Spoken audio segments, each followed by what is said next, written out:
Delhi liquor scam లో arrest అయిన మాగుంట రాఘవరెడ్డికి సిబిఐ కోర్టు జ్యుడిషియల్ కస్టడీ పొడిగించింది. మనీ లాండరింగ్ కేసు దర్యాప్తు పురోగతిలో ఉందని ఈడీ కోర్టుకు విన్నవించింది.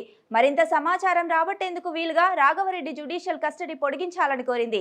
ఈడీ కోరిక మేరకు న్యాయస్థానం ఈ నెల 28 వరకు కస్టడీ విధించింది.